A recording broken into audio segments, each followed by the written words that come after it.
Hello and welcome to this tutorial on how to write a cover letter for a waiter or waitress job.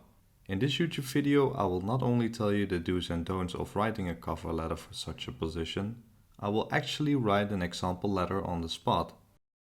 Now just in between, if you still need matching templates for your resume and cover letter, then click on the link in the description. Over there you can find a variety of different styles you can download. But before we start, let me first emphasize on some key points of attention. First off, we need to use the appropriate cover letter format, font and font size. Calibri, Arial or Times New Roman with a 10 to 12 point font size is most suitable. I would suggest to not use novelty style fonts like Comic Sans, script style or handwriting fonts. Secondly, emphasize on the most important skills. Now, these include effective communication, like your ability to record customer orders accurately, ensure customers understand the menu, offer food or beverage substitutions, and your ability to communicate with team waiters and kitchen staff. Social perceptiveness, the ability to gauge customer satisfaction and anticipate to their wants and needs. Resilience, your ability to cope with a challenging situation.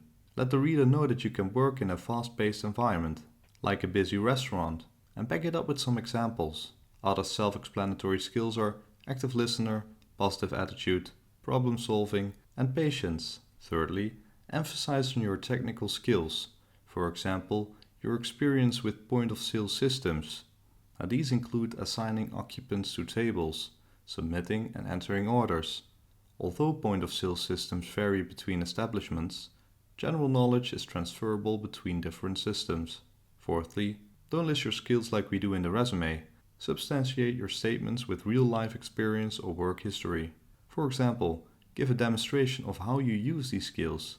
And at last, keep your cover letter short, concise and to the point. Avoid using long, complicated sentences, but write in simple English. And after you are finished, make sure to proofread your letter and use the word spelling check. Alright, that is it for the most important points of attention. Now, if you have any questions thus far, leave a comment in the comment section down below. Now, let me start with writing the cover letter. First, we start by listing our personal information on the left side. Put the date between white lines and after that we include the recruiter's name and restaurant information. As for the salutation, you write Dear Miss Sandbury or Greetings Miss Sandbury. Make sure to address your letter to someone instead of writing a neutral opening like Dear Hiring Manager, Dear Sir or Madam, and especially not to whom it may concern. In the first paragraph, also called the introduction, we need to direct the reader's attention. For example, express your excitement and tell the reader where you found the vacancy. If the vacancy was referred by a mutual connection, you should definitely highlight it in your letter. Next up, we introduce the reader to our cover letter and try to already use some important keywords to hold their attention. In the second paragraph, you shortly introduce yourself followed by your motivation for the job role. Inform the reader about your passion for food and social interaction. Tell him or her why this specific restaurant appeals to you. For example, what triggered you to apply and what are your ambitions? Make sure to personalize your cover letter. By doing so, you show the reader that you did your research. In the third paragraph, you have to match your skills and experience to the job requirements. Provide a comprehensive summary about your major personal attributes related to the competencies.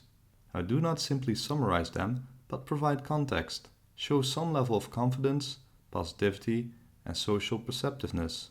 In the last paragraph, you need to briefly summarize your core message. Express your interest to further discuss the possibilities to work at their establishment. This is an effective way of politely initiating an interview without being too pushy. And after that, you need to thank the reader for their time and consideration and close the letter in a compelling way. And that means using a salutation like kind regards or best regards, followed by your name and surname. Alright, so we touched upon the do's and don'ts for writing a cover letter and actually made an example letter of around 300 words. Now keep your cover letter between 3 and 5 paragraphs on a one-page document. And that's it for the tutorial. I want to thank you for watching, and if you have any questions, don't forget to leave a comment down below. And if this video was helpful, please leave a like or subscribe for more related content. And don't forget to check out my videos about the best introduction and conclusion examples if you need more inspiration. Other than that, thank you for watching and until next time. Bye!